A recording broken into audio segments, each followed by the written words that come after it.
नमस्कार दोस्तों, कैसे आप सभी लोग। उम्मीद करता हूँ सभी लोग बढ़िया होंगे, अच्छे होंगे। तो आज का टॉपिक हमारे पास है हार्मोनिक ओसिलेटर वेव फंक्शंस। तो जैसे कि आप सभी लोग जानते हैं, हम क्वांटम मैकेनिक्स हार्मोनिक ओसिलेटर पढ़ रहे हैं, ठीक है ना। One dimensional quantum mechanics linear harmonic oscillator. तो उसका फर्स्ट पार्ट हम ऑलरेडी कवर कर चुके हैं, ठीक है। आज हम पढ़ेंगे पार्ट सेकेंड, ठीक है ना। काफ़ी लेंथी था, इसलिए मैंने इसको दो पार्ट में डिवाइड कर दिया। तो सेकंड पार्ट में हमने क्या क्या पढ़ना है, तो जो quantum mechanics linear harmonic oscillator है, हमें ना उसको वेव फंक्शन देखेंगे, ठीक है ना। उस वेव फंक्शन का हम क्या करेंगे, फिर नॉर्मलाइज करेंगे, यानी नॉर्मलाइज्ड वेव फंक्शन हम देखेंगे, ठीक है ना। और नॉर्मलाइज्ड वेव फंक्शन के हम कुछ स्टेट्स के लिए उसके ग्राफ भी बनाएंगे कि कैसा होता है, क्योंकि मल्टीपल चॉइस क्वेश्चन में ना आपको ग्राफ बना के वो दे देता है और फिर पूछता है कि मतलब ग्राफ में देखो, पार्टिकल इन अ बॉक्स का ग्राफ दे देगा, एक हाइड्रोजन एटम का ग्राफ दे देगा बना के, है ना। तो और तो डिफ्रेंशिएट आपको पता होना चाहिए कि भाई कौन सा हार्मोनिक ओसिलेटर का है, कौन सा पार्टिकल इन अ बॉक्स का है, ठीक है ना। तो ये चीज़ें है। तो उसके बाद हम, जैसे मैंने बताया, नॉर्मलाइज्ड सिंपल हार्मोनिक ओसिलेटर के वेव फंक्शंस देखेंगे, ठीक है ना, कुछ स्टेट को डायग्राम। फिर मैं आपको प्रॉपर्टीज़ बताऊंगा वेव फंक्शंस की। ये भी काफ़ी इंपॉर्टेंट क्वेश्चन है, इससे भी मल्टीपल चॉइस क्वेश्चन बनते हैं, ठीक है ना। नंबर ऑफ नोड्स क्या होता है, प्रोबेबिलिटी डेंसिटी क्या होता है, ठीक है ना। This is one of the most important topic, probability density, क्योंकि सबसे ज़्यादा मैक्सिमम क्वेश्चन यदि किसी से पूछे जाते हैं तो हार्मोनिक ओसिलेटर में एक तो एनर्जी आइगन वैल्यूज और प्रोबेबिलिटी डेंसिटी, ठीक है ना, इनसे सबसे ज़्यादा पूछे जाते हैं, ठीक है। Then our last topic will be comparison with classical behaviour, ठीक है ना। आपको ध्यान हो, मैंने आपको ऑलरेडी पढ़ाया था क्या, क्लासिकल हार्मोनिक ओसिलेटर, ठीक है ना। तो क्वांटम मैकेनिक हार्मोनिक ओसिलेटर और क्लासिकल हार्मोनिक ओसिलेटर में क्या डिफरेंस होता है वो हम देखेंगे, ठीक है ना। तो बिना समय गवाए आइए स्टार्ट करते हैं। तो देखो, हमने फर्स्ट पार्ट में यानी प्रीवियस लेक्चर में क्या पढ़ा था, जो टाइम इंडिपेंडेंट स्क्रोडिंगर इक्वेशन है one dimensional quantum harmonic oscillator की, ठीक है ना, क्या है, ये होती है, समझ में आया। जहाँ पर हमारे पास साई क्या होता है, अल्फा एक्स, अल्फा की वैल्यू हमारे पास क्या होती है, एम ओमेगा अपोन में एच कट अंडर रूट, ठीक है। लैम्डा हमारे पास क्या होता है, डायमेंशनलेस एनर्जी आइगन वैल्यू होती है ये, ठीक है। और ओमेगा क्या है हमारे पास, एंगुलर फ्रीक्वेंसी है। This is all we know, ठीक है ना, we have studied in the previous lecture. हमने फिर क्या देखा था, ये जो one dimensional quantum harmonic oscillator कि जो स्क्रोडिंगर इक्वेशन है ना, हमने इसका पावर सीरीज सॉल्यूशन देखा था, है ना। और हमने देखा था this that power series solution से हमें एक रिकर्शन रिलेशन मिली थी, ठीक है ना। और from that we got that the power series solution terminate, ठीक है ना, टर्मिनेट करता है कब, जब लैम्डा की वैल्यू क्या होती है, 2n+1, समझ में आया, ठीक है। तो हमारे पास एक्सेप्टेबल सॉल्यूशन होना चाहिए ना। तो एक्सेप्टेबल सॉल्यूशन कब आता है, जब लैम्डा की वैल्यू कितनी आती है, 2n+1, यहाँ पे n क्या है, 0 1 2 है, यानी n क्वांटम नंबर है, ठीक है ना। ये हमने पढ़ा था, है ना। और जब लैम्डा की वैल्यू तो हम जानते हैं कि 2e/h होती है, ये होती है ना। और यहाँ से हमने क्या निकाला था प्रीवियस लेक्चर में, we calculated the energy eigen value, है ना। हमने quantum harmonic oscillator, one dimensional quantum harmonic oscillator की जो एनर्जी वैल्यू होती है, क्वांटाइज्ड एनर्जी वैल्यू होती है, वो हमने निकाली थी, ठीक है ना। समझ में आई बात।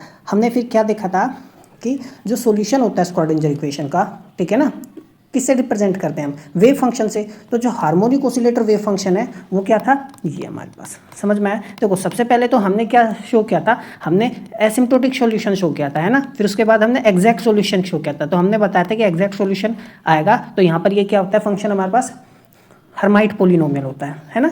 ये चीज़ हमने देखी थी। तो ये है, अभी ये वेव फंक्शन नॉर्मलाइज्ड बिल्कुल नहीं है। तो आज के लेक्चर में हम ना कुछ स्टेट के लिए, जैसे n = 0 के लिए, 1 के लिए, है ना, 2 के लिए, इसकी एग्जैक्ट मतलब रिप्रेजेंटेशन देखेंगे कि ये होता क्या है, ठीक है ना। और ये हर्माइट पोलिनोमियल, जिसको हर्माइट फंक्शन भी बोलते हैं, इसको भी हम इसके जो जनरल फॉर्म है उसमें रखेंगे, समझ में आई बात, ठीक है।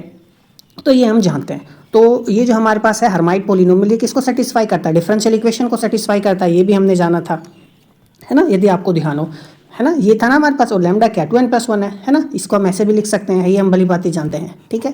अब देखो, one of the most important thing, ठीक है। तो मैथमेटिकल फिजिक्स में आपने जाना होगा, जैसे मैंने आपको बताया, ठीक है ना। ये हमारे पास क्या है, स्क्रोडिंगर इक्वेशन का वेव फंक्शन है हमारे पास, है ना, Schrödinger equation of harmonic oscillator, ठीक है। और ये क्या है, जैसे मैं बार बार आपको बताऊँ, हर्माइट पोलिनोमियल है। तो इसकी वैल्यू हम किससे निकालते हैं, रोड्रिगेज फार्मूला से निकालते हैं, ठीक है। तो रोड्रिगेज फार्मूला हमारे पास क्या होता है, ये -1n, है ना। समझ में आई बात। ये फॉर्मूला आपको याद होना चाहिए, काफ़ी इंपॉर्टेंट है from the perspective of mathematical physics as well as from the perspective of quantum mechanics, ठीक है। अब देखो, ये जो हमारे पास हर्माइट फंक्शन है या हर्माइट पोलिनोमियल है, ये रोड्रिगेज रिलेशन या रोड्रिगेज फॉर्मूला तो सेटिस्फाई करता ही करता है, और ये क्या, और इक्वेशन रिलेशन भी वो भी करता है। ये मैंने आपको बताया था। मान लो हमारे पास सपोज H0 निकालना है, H1 निकालना है, H2 निकालना है, H3 निकालना है, ठीक है ना। अब मान लो H2 और H1 और H3 के बीच में रिलेशन हमने एक निकाल लिया और उसके आसपास के दूसरे तीसरे भी निकाल लिए, ठीक है। तो इनके बीच में जो रिलेशन होता है ना, वो किससे, हम रिकर्शन रिलेशन से पता कर लेते हैं। समझ में आया, ठीक है। तो ये है, तो बेसिकली मोटा मोटा हमें क्या है, हमने इस वेव फंक्शन को क्या करना है, इसका आज हम एग्जैक्ट फॉर्म देखेंगे होता क्या है, ठीक है ना। अब ध्यान से देखो फर्स्ट फ्यू हार्माइट पॉलिनोमियल्स हम ऑब्टेन कर सकते हैं। कैसे ऑब्टेन करेंगे, अब ये है ना हमारे पास रोड्रिगेज फॉर्मूला। तो देखो यदि मैं H0 निकालूँ तो कैसे निकालूंगा, अब देखो मैं फॉर्म निकाल रहा हूँ, ध्यान से देखना। तो H0 निकालूंगा तो n की वैल्यू यहाँ पे मैं जब 0 रखूंगा तो मेरे पास सिंपली ये आ जाएगा, ठीक है ना। अब 0 कहने का मतलब कुछ कोई डिफ्रेंशिएशन मेरे को क्या करना है, ठीक है, समझ में आया, नहीं करना, कोई डिफ्रेंशिएशन नहीं करना, सिंपली मेरे पास ये बचेगा। तो मेरे पास कितना है, H1 का, H0 का वैल्यू 1 आ गया। तो देखो ये तो फर्स्ट फ्यू हार्माइट पॉलिनोमियल्स हम ऐसे निकाल सकते हैं, ठीक है। ये फॉर्मूला आपको याद है ना, याद है तो बहुत अच्छा है, नहीं तो मैं एक इंपॉर्टेंट बात बता रहा हूँ, ध्यान रख लो, कुछ वैल्यूज़ आपको याद होनी ही चाहिए, ठीक है ना, क्योंकि मल्टीपल चॉइस क्वेश्चन में खासतौर पर CSI और जेस्ट के एग्जाम में इंपॉर्टेंट होती हैं, ठीक है ना। सब्जेक्टिव है, आप IAS ऑप्शनल की तैयारी कर रहे हैं, ठीक है ना, या जियो फिजिक्स के लिए आप तैयारी कर रहे हैं, तो वहाँ पर तो ज़रूरी नहीं है, ठीक है ना। वो सब्जेक्टिव पेपर होता है जनरली, वहाँ पे तो बस आपको पूरा फॉर्म पता होना चाहिए, ठीक है। मैं H1 का वैल्यू मुझे निकालना है, समझ में। तो H1 के लिए मुझे क्या करना पड़ेगा, देखो n की वैल्यू 1 रखूँगा तो माइनस आ जाएगा यहाँ पे, है ना, ये e⁻² हो गया, यानी n का मतलब 1 का वैल्यू क्या होगा, एक बार डिफरेंशिएशन करना है। किसका एक बार डिफरेंशिएशन करना है, इसका। तो देखो ये टर्म एक बार तो एज इट इज आ जाएगी, और ये मेरे पास माइनस के 2 आ गया, समझ में। ये दोनों तो उड़ गए, है ना, माइनस माइनस प्लस हो गया, तो मेरे पास 2 साई बचा। तो देखो ये आ गया। इसी तरीके से मैं H2 और H3 का वैल्यू भी निकाल सकता हूँ, समझ में आई बात। तो ये वैल्यू आपको याद होनी चाहिए बिल्कुल, ठीक है ना। कुछ नहीं, थोड़ा सा तरीका बना लो। एक तो देखो 1 है ना, एक 2 साई है, फिर देखो इसी का स्क्वायर करके 2 घटाया हुआ, देखो इसका स्क्वायर करके 2 घटा दिया, है ना। तो इस तरीके से फिर क्यूब कर दो, देखो 2 क्या करना है, क्यूब करना है, देखो फिर क्यूब कर दिया, फिर 12 ये आ गया। तो थोड़ा सा ऐसे ही तरीके बना लो तो आप कर सकते हो, समझ में आया। अच्छा, तो देखो मैंने आपको जैसे बताइए हमारे पास वेव फंक्शन था, ठीक है ना। तो हार्माइट पॉलिनोमियल मैंने आपको बताया हम रोड्रिगेज फॉर्मूले से निकाल सकते हैं, ठीक है ना। रिकर्शन रिलेशन का इतना आवश्यकता नहीं है, ये फॉर्मूला आपको पता है तो आप आसानी से निकाल सकते हो, है ना। कोई ज़्यादा बड़ी वैल्यू तो पूछेगा नहीं, बिल्कुल भी एग्जाम में बिल्कुल नहीं पूछेगा, ठीक है ना। तो ये मैंने आप मेंशन कर दिया है, तो कोई दिक्कत नहीं है। जैसे मान लो आपको H3 निकालना है ना, तो आप H3 निकालने के लिए यहाँ पे क्या करना पड़ेगा, देखो ये क्या है, 2 पुट कर दो। तो देखो H3 = 2 साई, यहाँ देखो जब 2 पुट करेंगे तो ये H2 माइनस के ये 4 हो जाएगा, और ये H1 ये आ गया। देखो H3 निकालने के लिए मुझे करना था, तो देखो n की वैल्यू H3 निकालना है तो n की वैल्यू 2 पुट कर दी ना। अब देखो H3 निकालना है तो मुझे H2 पता होना चाहिए, H1 पता होना चाहिए। तो यानी मेरे को यदि 5th वैल्यू पता करनी है तो 3rd और 4th की मदद से मैं पता कर सकता हूँ। ये नहीं तो आप सीधा इससे भी पता कर सकते हो, ठीक है, कोई दिक्कत वाली बात नहीं है, समझ में आई बात। नाउ अगला चैलेंज हमारे पास क्या है, ठीक है ना। हम इसको क्या करेंगे, नॉर्मलाइज्ड करना है हमको अपने वेव फंक्शन को, ठीक है ना। तो नॉर्मलाइज्ड का हमारे पास वेव फंक्शन क्या है, यही तो है, मैं फिर से लिख देता हूँ, ठीक है ना। ये हमारे पास वेव फंक्शन है, इसको हमको क्या करना है, नॉर्मलाइज करना है। तो इसके नॉर्मलाइज करने से पहले हमको ऑर्थो नॉर्मलाइजेशन वाली कंडीशन पता होनी चाहिए हार्माइट पॉलिनोमियल की, क्योंकि तो एक्सपोनेंशियल फंक्शन है ना। पहले इसकी हम देखो नॉर्मलाइज्ड वेव फंक्शन क्या होगा हमारे पास, यहाँ पर कोई एक वैल्यू आएगी, मान लो नॉर्मलाइजेशन कॉन्स्टेंट आ गया, है ना, समझ में आई बात। वेव फंक्शन तो हमारे पास, समझ में आया मैं क्या कह रहा हूँ, ठीक है। 1 मिनट सॉरी, ये हमारे पास नॉर्मलाइजेशन कांस्टेंट हो गया, ठीक है ना। अब देखो ये था ना वेव फंक्शन, ये हमने नॉर्मलाइजेशन कांस्टेंट इंट्रोड्यूस कर दिया। अब देखो ये तो एक जनरल फंक्शन हो, मतलब सिंपल एक्सपोनेंशियल फंक्शन होगा, तो ऑर्थो नॉर्मलाइजेशन पता होना चाहिए हमें हार्माइट पॉलिनोमियल का, ताकि हम इस फंक्शन को नॉर्मलाइज कर सके। तो अब ध्यान से देखो, जो ऑर्थो नॉर्मलिटी कंडीशन होती है हार्माइट पॉलिनोमियल की, ठीक है, वो ये होती है -∞ to ∞ e⁻² HN HM, कोई 2 अलग अलग हार्माइट पॉलिनोमियल आ गए, ठीक है। तो हमारे पास क्या होगा, √π 2n फैक्टोरियल, ठीक है। और यदि ये देखो दोनों यदि सेम रहेंगे तो क्या हो जाएगा, सिंपली ये आएगा, यानी √π 2n फैक्टोरियल। ये डिफरेंट रहेंगे तो देखो n = m, तो सिंपली क्या आ जाएगा 0, इसकी वजह से, है ना। ये क्या हमारे पास क्रोनिकल डेल्टा, समझ में आई बात, ठीक है। तो जो नॉर्मलाइज्ड वेव फंक्शन होगा हमारे पास ये हो गया, ठीक है ना। अब देखो नॉर्मलाइज करने के लिए हमको ये तो डिटरमाइन करना है, तो नॉर्मलाइजेशन की कंडीशन क्या होती है भाई, वेव फंक्शन -∞ to ∞, है ना। और इसको हमने यही तो होता है नॉर्मलाइजेशन कंडीशन, है ना, यानी टोटल प्रोबेबिलिटी कितनी आनी चाहिए, 1 आनी चाहिए, है ना, समझ में आया मैं क्या कह रहा हूँ। तो जो टोटल प्रोबेबिलिटी है कितनी आनी चाहिए, 1 आनी चाहिए। अब देखो सिंपली कर दो, उठा के रखना है अपने को क्या। अब देखो थोड़ा सा बस ये ध्यान रखो, ये है ना हमारा जो वेव फंक्शन है किस फॉर्म में है, साई में है, और यहाँ पर किस फॉर्म में है, एक्स में है। तो हमको वेव फंक्शन अपना क्या करना पड़ेगा, चेंज करना पड़ेगा। अब ठीक है, अब तो देखो इसको ध्यान से कैसे करना है।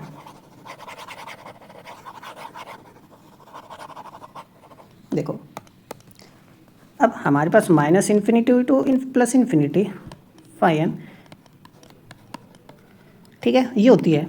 अब देखो हमारे पास जानते हैं साई क्या है, अल्फा एक्स है, ठीक है, कोई डाउट है। डिफ्रेंशिएशन यदि मैं करूँगा तो यही तो आएगा।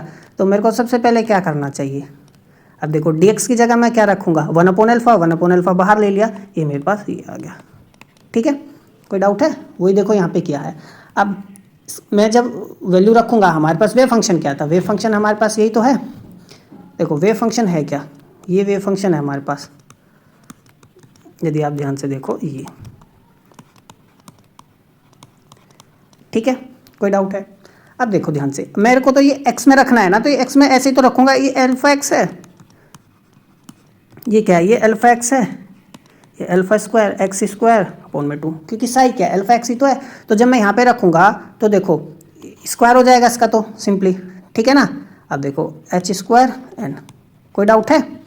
अब देखो ये वाली टर्म 2 बार आएगी ना, या मैं कहूँ ये वाली टर्म 2 बार आएगी, है ना, स्क्वायर है तो जुड़ के सिंपली मेरे पास ये बचेगा, है ना, और ये मैंने इसको चेंज कर ही दिया इसमें, ठीक है।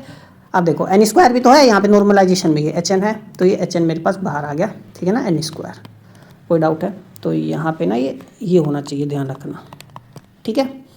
अब कुछ नहीं करना है, देखो 1/α बाहर ले लिया था, ये n² ये आ गया। अब देखो ये जो मेरे पास ये जो है कंडीशन, किसकी कंडीशन, ऑर्थोगोनैलिटी कंडीशन लगाई है मैंने, किसकी, हर्माइट पॉलिनोमियल की। देखो जब दोनों इक्वल होंगे तो √π 2n फैक्टोरियल, है ना। तो देखो √π 2n फैक्टोरियल, अल्फा ऊपर चला गया, है ना, ये डिनोमिनेटर में आ गया। तो यहाँ पे मैंने किसकी वैल्यू सोल्व कर दी है, नॉर्मलाइजेशन कांस्टेंट की। अब कुछ नहीं करना, नॉर्मलाइजेशन कांस्टेंट देखो ये n की वैल्यू रखी, ये hn है, ये मेरे पास एक्सपोनेंशियल है, तो ये ही है मेरे पास फंक्शन, वेव फंक्शन, ठीक है ना, normalised wave function of quantum mechanic linear harmonic oscillator. समझ में आया, this is one of the most important, और ये वेव फंक्शन आपको बिल्कुल मुंह जुबानी रटा होना चाहिए, ठीक है ना। एग्जाम में आपसे 4 ऑप्शन देगा, आप मतलब देख सकते हो, आपको आसानी से पेपर मिल जाएंगे, ठीक है ना, तो आपको पता होना चाहिए, है ना। ये अलग अलग वेव फंक्शन दे देगा आपको, तो पता होना चाहिए, है ना, समझ में आई बात। अब देखो तो ये याद रखना है, वेरिएबल में लिखना है, एक्स की फॉर्म में लिखना है, कुछ नहीं है ना, ये तो सिंपल कांस्टेंट लिख दिया। साई हमारे पास क्या था, अल्फा एक्स ही तो था, बस उसकी जगह अल्फा एक्स लिख दिया, स्क्वायर तो α² x², और ये हो गया, ठीक है, कोई डाउट है। और ठीक है ना, and the energy corresponding to this wave function, है ना, this wave function is of what, किसका है, क्वांटम हार्मोनिक ऑसिलेटर का, और इसका एनर्जी वैल्यू हमने प्रीवियस क्लास में ऑलरेडी निकाला था, ये है, समझ में आई बात, ठीक है। तो ये आज के लेक्चर में हमने क्या देखा, वेव फंक्शन देखा है ना, ठीक है ना। आगे भी हम, अभी लेक्चर कंप्लीट नहीं हुआ है, तो ये हमारा मेन यही था आज के उसमें निकालना का, ठीक है ना। अब देखो यदि मैं 0 पुट करूँ, है ना, तो ध्यान से देखो गौर से, तो 0 पुट करने के लिए मतलब 0 कहने का मतलब है φ0, तो φ0 पे मेरा देखो वेव फंक्शन ये है, ठीक है, φ1 पे ये है, φ2 पे है, φ3 पे है।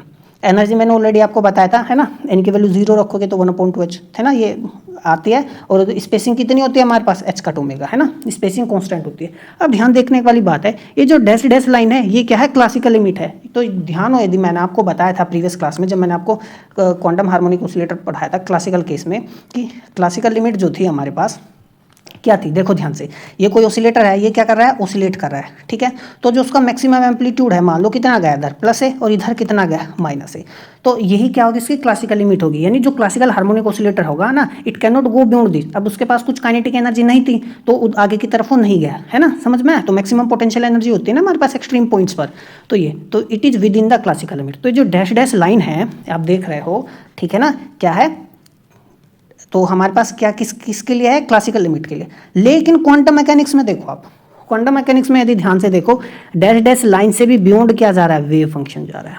देखो उसके बियॉन्ड वेव फंक्शन जा रहा है या नहीं जा रहा, ठीक है ना, समझ में आप देख रहे हो, ये है, यानी क्वांटम मैकेनिकल हार्मोनिक ऑसिलेटर है, it can penetrate beyond the classical limit, है ना। तो क्लासिकल लिमिट के भी बियॉन्ड क्या कर रहा है, पेनिट्रेट कर रहा है, समझ में, जिसको हम क्या बोलते हैं, क्वांटम टनलिंग बोलते हैं, ठीक है, समझ में आई बात। अच्छा, हम इस पर फिर से लौटेंगे वेव फंक्शंस पर।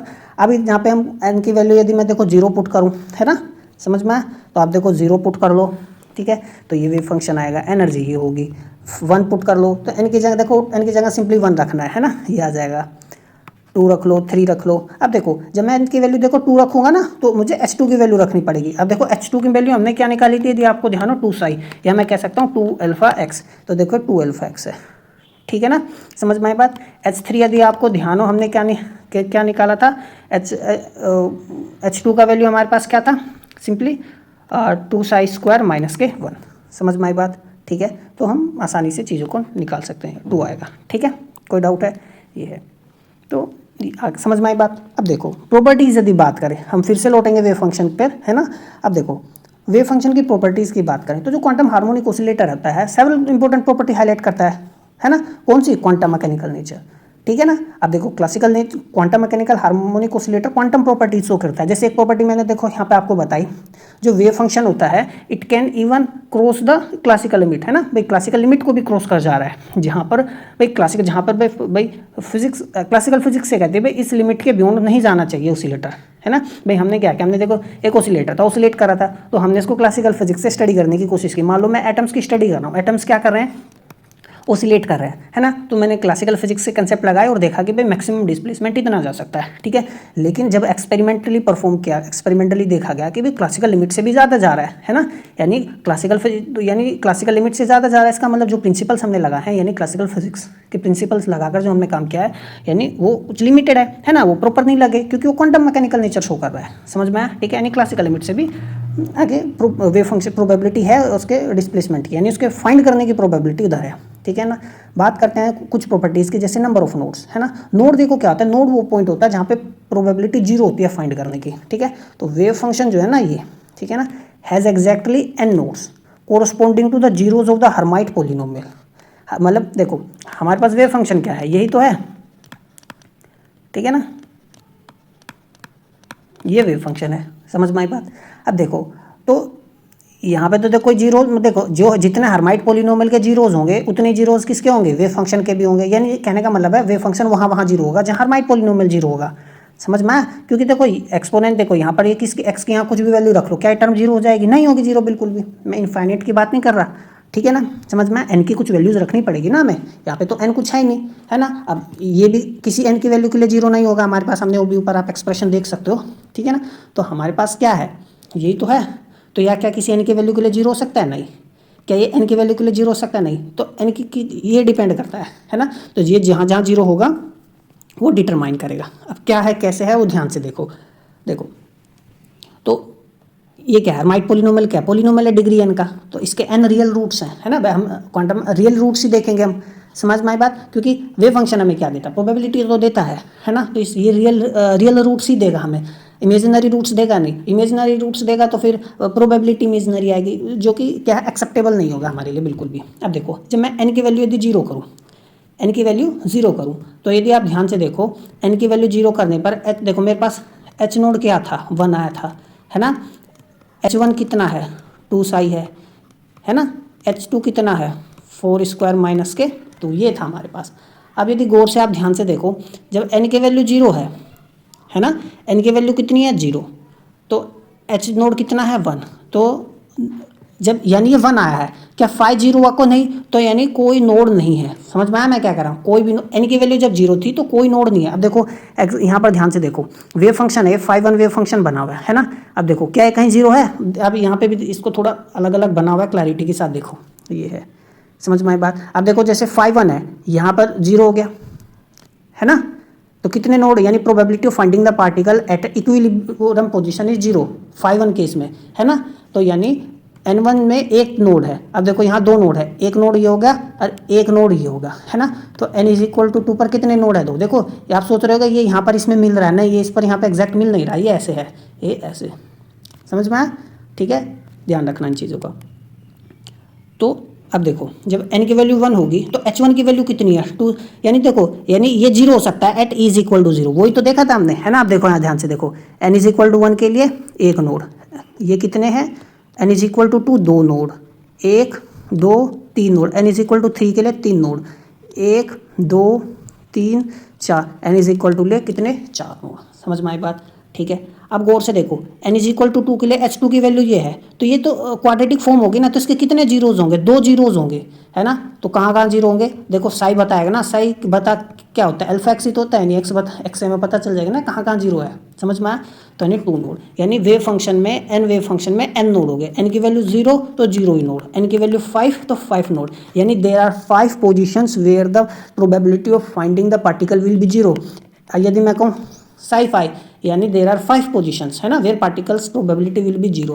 When we say 5 6 then there will be 6 positions where the probability of finding the particle will be 0, यानी यदि इस स्टेट में है, ठीक है। तो जैसे जैसे n इंक्रीज करेगा wave function becomes more oscillatory, है ना। देखो n की वैल्यू इंक्रीज कर रही है तो ऑसिलेटरी हो रहा है ना, तो जितना ज़्यादा ऑसिलेटरी होगा, है ना, उतनी ज़्यादा जीरो जाएंगे with greater number of nodes reflecting the increasing energy and complexity of the system. समझ में आया, एंड जैसे जैसे बढ़ेगा एनर्जी भी तो बढ़ेगी हमारे पास, है ना। समझ में आई बात, ये होती है ना एनर्जी, तो जैसे जैसे n बढ़ेगा वेव फंक्शन ज़्यादा ऑसिलेट करेगा, एनर्जी भी बढ़ेगी, ठीक है, नंबर ऑफ नोड्स बढ़ेंगे, ठीक है ना। समझ में आई बात, और कॉम्प्लेक्स हो जाता है सिस्टम, क्लासिकल बिहेवियर शो करने लगता है एक तरीके से, ठीक है।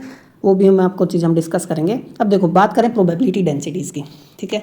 तो प्रोबेबिलिटी डेंसिटी हम जानते हैं यही तो होगा हमारे पास, ऐसे तो निकालते हैं प्रोबेबिलिटी डेंसिटी, ठीक है।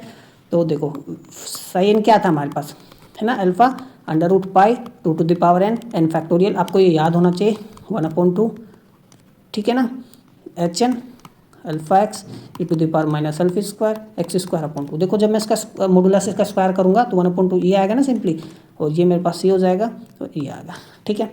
जहाँ पे अल्फा ये हम जानते हैं, ठीक है, ये गॉसियन फैक्टर हो गया ना, गॉसियन फैक्टर मैथमेटिकल फिजिक्स में आप जानते होंगे। अब ये गॉसियन फैक्टर की एक्सपोनेंशियल डिके तो शो कर रहा है ना, क्या शो कर रहा है एक्सपोनेंशियल डिके। देखो जैसे क्लासिकल लिमिट है 5 3 में, देखो ये क्या है, क्लासिकल लिमिट है डैश डैश आप देख रहे हो, है ना, ये क्या है क्लासिकल लिमिट है ना, तो ये क्या है क्लासिकल लिमिट है, ये क्या है क्लासिकल लिमिट है। अब देखो beyond classical limit particle is डिकिंग, है ना, देखो ये बियॉन्ड क्लासिकल लिमिट, तो ये एक्सपोनेंशियल फैक्टर जो है यही शो कर रहा है ना, beyond classical limit there is some probability of finding the particle, है ना, कुछ प्रोबेबिलिटी तो है। अब देखो ठीक है, अब मैं n की वैल्यू 0 की बात करूँ तो प्रोबेबिलिटी डेंसिटी यदि मुझे ग्राउंड स्टेट में निकालनी हो, ये ग्राउंड स्टेट के लिए तो है, तो n इज इक्वल टू जब मैं 0 रखूँगा तो सिंपली मेरे पास अल्फा अपॉन अंडर रूट 2 पाई, ये मेरे पास 1 होता है ना, और ये मेरे पास सिंपली आ गया, ठीक है। तो ये क्या है गॉसियन डिस्ट्रीब्यूशन का ग्राफ हो रहा है। अब देखो ध्यान से, ये मेरे पास ये प्रोबेबिलिटी डेंसिटी है ना फाइंड आउट, तो ये हो गया। अब देखो तो सेंटर कहाँ है, एक्स इज इक्वल टू 0 पे है, गॉसियन डिस्ट्रीब्यूशन का ग्राफ, ये तो कांस्टेंट होगी ना वैल्यू, ये कांस्टेंट होगी, probability density directly proportional to the Gaussian function, है ना, तो गॉसियन फैक्टर है तो गॉसियन जैसा ही ग्राफ आ रहा है गॉसियन डिस्ट्रीब्यूशन वाला ये, ठीक है। अब देखो अब इसका विड्थ किसके प्रोपोर्शनल होगा, देखो ये विड्थ क्वांटिटाइज ये जो एक्सपोनेंशियली डिके हो रहा है ना, यानी x इज कहाँ पर e to the power -1 decay हुआ है, तो जब x की वैल्यू 1/α होगी, देखो यदि मैं x की वैल्यू 1/α कर दूं then it will decay directly proportional to probability density क्या हो जाएगी e टू द पावर -1। समझ में आया मैं क्या कह रहा हूँ, ठीक है, और with the width proportional to, तो जो विड्थ भी होगा इसके प्रोपोर्शनल होगा, है ना 1/α। समझ में आया मैं क्या कहना चाह रहा हूँ, ठीक है। तो highest probability is at equilibrium meaning the particle is most likely to be found at x is equal to 0।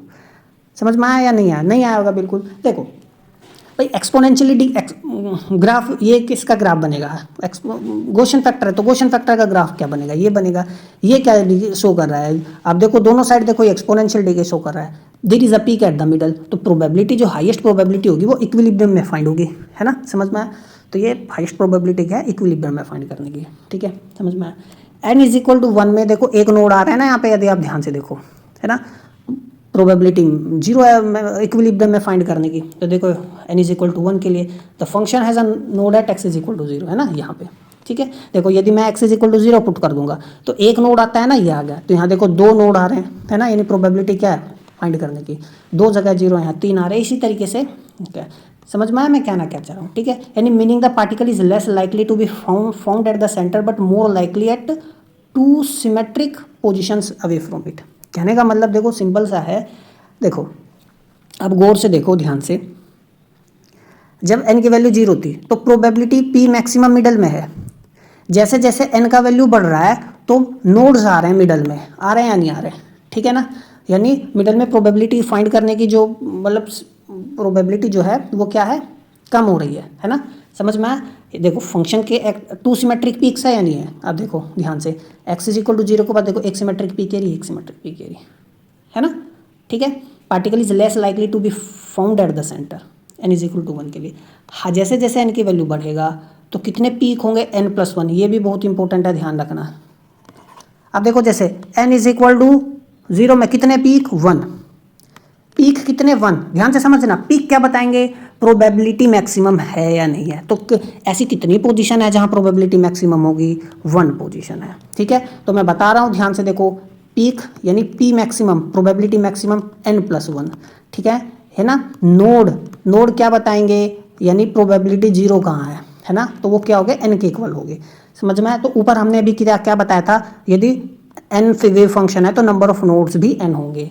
यदि n वेव फंक्शन है उसमें एक जोड़ दो तो n+1 वो पोजीशंस होगी जहां पर प्रोबेबिलिटी मैक्सिमम होगी फाइंड करने की। और one of the most important question है, जैसे मैं पहले बताया था, ये एग्जाम में आपसे पूछेगा ही पूछेगा 5 इज इक्वल टू 3 है, then there are 4 peaks, 4 peaks होंगी जहां पर प्रोबेबिलिटी अच्छी मिलेगी, मैक्सिमम होगी। देखो जे 1 2 3 4, समझ में आया या नहीं आया? ठीक है, अब देखो जैसे जैसे n इंक्रीज करेगा वेव फंक्शन ऑसिलेट करेगा, higher probability of finding the particles away from the centre, है ना? प्रोबेबिलिटी दूर जाने लगेगी। अब देखो जैसे साफ साफ दिख रहा है ना, जब n की वैल्यू 0 थी तो मैक्सिमम प्रोबेबिलिटी बीच में, जैसे जैसे n की वैल्यू बढ़ती गई, देखो 2 पर ही देख लो आप, देखो जैसे n की बड़ी 0 होगी फिर पीक शिफ्ट होगी, एक्सट्रीम पोजीशंस की तरफ चली गई। अब जो मैक्सिमम, देखो ये पीक बड़ी है, ये तो ये वाली पीक बड़ी है ना, तो यानी एक्सट्रीम पोजीशंस पर प्रोबेबिलिटी ज़्यादा मिल रही है ना? एन की वैल्यू और बढ़ी, देखो एन पीक शिफ्ट होगी, तो मैक्सिमम पीक्स कहाँ शिफ्ट होगी? एक्सट्रीम पोजीशन की तरफ। समझ में आया? कहाँ शिफ्ट होगी? एक्सट्रीम पोजीशन की तरफ, यानी प्रोबेबिलिटी मैक्सिमम कहाँ मिल रही है? एक्सट्रीम पोजीशन की तरफ। ठीक है जी, बात करते हैं हम क्लासिकल फिजिक्स की। अब देखो इंपॉर्टेंट, ध्यान रखना, देखो क्लासिकल फिजिक्स में जो हार्मोनिक ऑसिलेटर होता है, ऑसिलेट करता है 2 टर्निंग पॉइंट्स के बीच में, है ना? वो जैसे एनर्जी यही तो है, मैंने आपको बताया था टोटल एनर्जी हमारे पास क्या होती है? 1/2 ma² ω², है ना? तो a मेरे पास क्या आएगा? 2e/m² यही तो है हमारे पास। ठीक है, मैक्सिमम एम्पलीट्यूड हो गया, तो मेरे पास जो क्लासिकल हार्मोनिक ऑसिलेटर है माइनस से, और ये क्या हो गया? प्लस से। तो ये इक्विलिब्रियम पोजीशन, इन दोनों के बीच में ये टर्निंग पॉइंट्स है, यहाँ से फिर वापस आएगा, यहाँ से फिर वापस आएगा, ऐसे इन दोनों के बीच में क्या करेगा? ऑसिलेट करेगा। समझ में? देखो k की वैल्यू है ये, ठीक है, समझ में आया? अच्छा, तो देखो जो classical probability density is higher at the turning points, classical probability density कहाँ मैक्सिमम होती है? टर्निंग पॉइंट्स पर। अब ये मैं ऐसा क्यों बता रहा हूँ? यदि आपको ध्यान हो, मैंने जब क्लासिकल फिजिक्स में आपको बताया था और प्रोबेबिलिटी डेंसिटी का ग्राफ भी बनाया था, मैंने वहाँ पे ग्राफ क्या बनाया था हमारे पास? ये ग्राफ आया था हमारे पास, ठीक है ना? समझ में आया था नहीं आया था ये ग्राफ? यानी एट एक्सट्रीम पॉइंट्स जो प्रोबेबिलिटी है वो क्या है? मैक्सिमम है, और इक्विलिब्रियम पर क्या है? मिनिमम है। ठीक है, अब देखो आप यहाँ पर भी देख सकते हो, ये n इज इक्वल टू 0 के लिए मैंने बनाया हुआ है, तो जो ब्लू बनाया ना, ब्लू, ये 0, वो सॉरी ये जो ब्लू कलर का बना हुआ है ना, ठीक है, ये क्लासिकल प्रोबेबिलिटी बनाई है। ठीक है, ब्लू क्या बना हुआ है? क्लासिकल प्रोबेबिलिटी बना हुआ है। और जो ये ऑसिलेशन है रेड से, जो शेडेड पोर्शन है रेड और येलो, ये है क्वांटम मैकेनिक्स का। समझ में?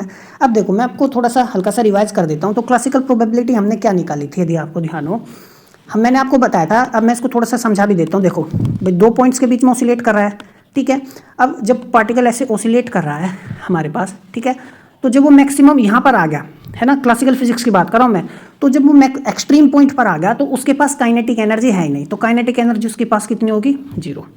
काइनेटिक एनर्जी 0 है, या मैं कहूँ एक्सट्रीम पोजीशन के पास में देखूँ तो काइनेटिक एनर्जी बहुत ही कम है, तो यानी उसकी वेलोसिटी कम है, तो वेलोसिटी कम है तो यानी वो यहाँ ज़्यादा समय बिताएगा, टाइम ज़्यादा लेगा एक्सट्रीम पॉइंट्स पर, तो ज़्यादा टाइम लेगा, तो यानी उसके होने की संभावना यहाँ ज़्यादा है। ये क्लासिकल फिजिक्स में हमने ऐसे पढ़ा था, ठीक है ना?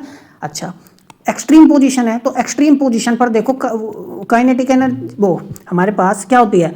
ये तो होती है पोटेंशियल एनर्जी, तो x इज इक्वल टू 0, यानी इक्विलिब्रियम पोजीशन पर पोटेंशियल एनर्जी तो 0 है, काइनेटिक एनर्जी क्या है? मैक्सिमम है ना? कहाँ पर? इक्विलिब्रियम पोजीशन पर। तो जब यहाँ काइनेटिक एनर्जी मैक्सिमम है तो पार्टिकल फटाक से निकल जाएगा, बहुत कम समय लेगा यहाँ पे, यानी यहाँ पर कम प्रोबेबिलिटी होगी फाइंड करने की। तो देखो यहाँ पर प्रोबेबिलिटी क्या है? कम। ये क्लासिकल केस है, ये हमने पढ़ा था, मैं आपको बताया था, ठीक है, समझ में आई बात? देखो ध्यान से, तो क्लासिकल का हमने एक केस भी दिया था, है ना, ये हमने निकाला भी था, ठीक है। यदि आपको ध्यान हो, क्लासिकल प्रोबेबिलिटी का फॉर्मूला हम ऑलरेडी निकाल चुके हैं, ठीक है। इसको मैं a² - x² भी लिख सकता हूँ, समझ में आया। तो जो पार्ट, ठीक है, तो क्लासिकल प्रोबेबिलिटी डेंसिटी हायर कहाँ होती है, टर्निंग पॉइंट पर मैक्सिमम प्रोबेबिलिटी, है ना, क्योंकि पार्टिकल स्लो होता है and lower near the equilibrium, है ना, समझ में आया। और ये डिस्ट्रीब्यूशन फॉलो करता है, हम जानते हैं। लेकिन यदि क्वांटम मैकेनिक्स की बात करें, है ना, हम कंपैरिजन कर रहे हैं, क्वांटम मैकेनिक्स में जो प्रोबेबिलिटी डेंसिटी होती है अलग अलग होती है एन के लिए। तो लोअर एन के लिए हमने देखा था, देखो एन की वैल्यू जब 0 थी तो यही तो ग्राफ आया था हमारे पास, और देखो मैक्सिमम प्रोबेबिलिटी कहाँ है, सेंटर पे। क्लासिकल फिजिक्स के अनुसार यहाँ मिनिमम है, डिफरेंस पता चला आपको, है ना। तो n = जब 0 था तो प्रोबेबिलिटी की पीक मिलती है x = 0 पे। उल्टा कॉन्ट्रास्टिंग नेचर क्या, क्लासिकल फिजिक्स कहता है वहां पर तो कम प्रोबेबिलिटी होगी, है ना। देखो तो ये तो हो गया क्वांटम मैकेनिक्स, तो यहाँ पर मैक्सिमम आ रहा है, सेंटर पे मैक्सिमम आ रहा है, और क्लासिकल फिजिक्स के अनुसार लो आ रहा है, ठीक है। अच्छा आगे चलते हैं। Wave function extend beyond the classical turning point. अब देखो भाई लिमिट होगी, लिमिट के बियॉन्ड भी तो वेव फंक्शन एग्जिस्ट कर रहा है, इस जो क्वांटम टनलिंग की वजह से होता है, हम जानते हैं जो क्लासिकल मैकेनिक्स, है ना, में नहीं होता, क्योंकि एक्सपेरिमेंटली भी ये देखा गया क्वांटम टनलिंग क्या है, एक्सपेरिमेंटल फिनोमिना है, समझ में आई बात, ठीक है। क्यों होता है, मैंने आपको ऑलरेडी प्रीवियस क्लास में बताया, क्योंकि पार्टिकल क्या होता है ना, वेव नेचर होता है ना, क्या होता है, वेव नेचर होता है, ठीक है। वो रिफ्लेक्ट हो सकता है ना, वो इंसिडेंट होता है तो ट्रांसमिट हो सकता है, समझ में आया, ठीक है। मान लो कोई बैरियर है तो वो क्या हो सकता है, ट्रांसमिट हो सकता है, because it particle there is a wave associated with that particle might not enter the outside, ठीक है, समझ में आई बात। तो ये है, अब लिखो तो समझ में आई बात। तो क्लासिकल टर्निंग पॉइंट्स, है ना, समझ में आया मैं क्या कह रहा हूँ, ठीक है। तो ये क्लासिकल मैकेनिक्स में का फिनोमिना नहीं होता है। अच्छा अब देखो हमारे पास for energy E n the classical turning points are at x, ये है। तो क्लासिकल टर्निंग पॉइंट्स हम निकाल सकते हैं किसी भी क्वांटम हार्मोनिक ऑसिलेटर के, है ना। हमारे क्वांटम हार्मोनिक ऑसिलेटर की एनर्जी क्या होती है, n+1/2 h/ω, है ना। अब मान लीजिए हमने टर्निंग पॉइंट्स पर हमने एज्यूम किया थोड़ा सा क्लासिकल फिजिक्स लगाकर that it will have it's only potential energy, तो 1/2 की x² की वैल्यू इसके साथ रख के देखो यही वैल्यू आएगी, समझ में, e⁻n ले लो ना, और ये जब इधर चला जाएगा हम निकाल सकते हैं, ठीक है। देखो is non zero beyond these points, है ना, इन पॉइंट्स के बियॉन्ड क्या होता है, नन जीरो। हमने देखा ना क्लासिकल टर्निंग पॉइंट्स के बियॉन्ड नन जीरो है, यानी probability is there of finding the particle, समझ में आया। तो जैसे जैसे लेकिन लार्ज एन के लिए क्वांटम प्रोबेबिलिटी डेंसिटी जो होती है ना क्लासिकल डिस्ट्रीब्यूशन पर आ जाती है, और यही तो क्या था, कोरस्पोंडेंस प्रिंसिपल। तो कोरस्पोंडेंस प्रिंसिपल यदि आपको ध्यान हो हमने बताया था, मैंने आपको, देखो सीधा सा सिंपल है, कोरस्पोंडेंस प्रिंसिपल ये कहता है, भोर कोरस्पोंडेंस प्रिंसिपल, कि देखो अंडर सर्टेन कंडीशंस, है ना, मतलब ये कुछ कंडीशंस होंगी, है ना, कुछ कंडीशंस होंगी या लिमिट्स लगा के जो क्वांटम फिजिक्स है it will approach classical physics, classical physics will approach quantum physics under some limits, under conditions, ठीक है। तो वही है, यदि लार्ज एन की वैल्यू ले ले when n tends to infinity, जो क्वांटम मैकेनिक्स है it will approach classical physics. कैसे, अब देखो ध्यान से देखो, जो n+1 पीक्स है ना प्रोबेबिलिटी डेंसिटी में becomes denser near the classical turning points.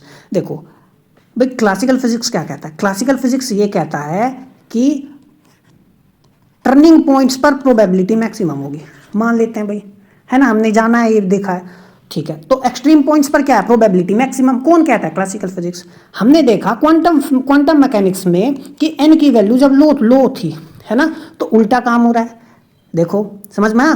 देखो क्वांटम फिजिक्स के हिसाब से देखो, अब ये दिया ध्यान से, n = 0 वाला केस देखो, प्रोबेबिलिटी मैक्सिमम आ रही है मिडल पे, है ना, और क्वांटम क्लासिकल फिजिक्स के अनुसार 0 आ रही है, क्वांटम के अनुसार मैक्सिमम आ रही है।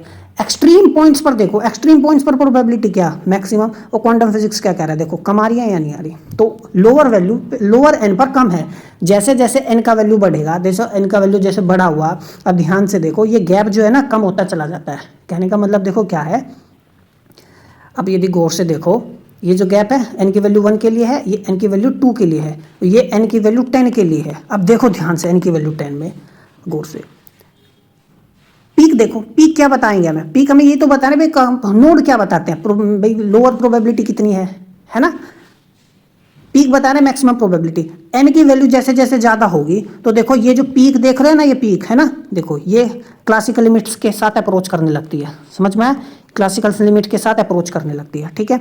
और हम ये हमारे देखो ये मैं यदि इसका एवरेज लूँगा तो ये जो मेरे पास ग्राफ है ये किसके साथ अप्रोच करेगा, क्लासिकल लिमिट के साथ अप्रोच करेगा।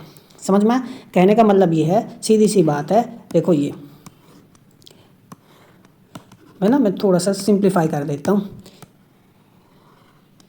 ये हो गया है ना। तो मैक्सिमम प्रोबेबिलिटी देखो अराउंड द एंड्स है ना, और ये मिनिमम रहेगी बीच में, ये फिर मैक्सिमम अराउंड द एंड्स। ठीक है, समझ में आया? तो ये है। तो आप यदि इसका एवरेज लोगे, ठीक है ना, on averaging over several quantum states probability distribution align with the classical probability curve reinforcing the transition from quantum mechanics to classical behaviour. ठीक है, आप देख सकते हो जो कर्व्स होते हैं ना near the turning points mimicking the classical behaviour where the particle spends more time at the extremes of its motion. ठीक है ना, समझ में आया? देखो जो पीक है ना, that peaks are close, very close to the classical turning points. तो जब एन की वैल्यू इनफाइनाइट हो जाती है, मतलब इनफाइनाइट में तो बहुत ज़्यादा क्लासिकल बिहेवियर शो कर रहा है, इवन यहाँ एन की वैल्यू 10 पर ही देखो क्लासिकल अप्रोच आ रहा है। समझ में आई बात? ठीक है, तो ये था हमारा आज का लेक्चर। मिलते हैं अगले लेक्चर में, तब तक पढ़ते रहिए। नमस्कार।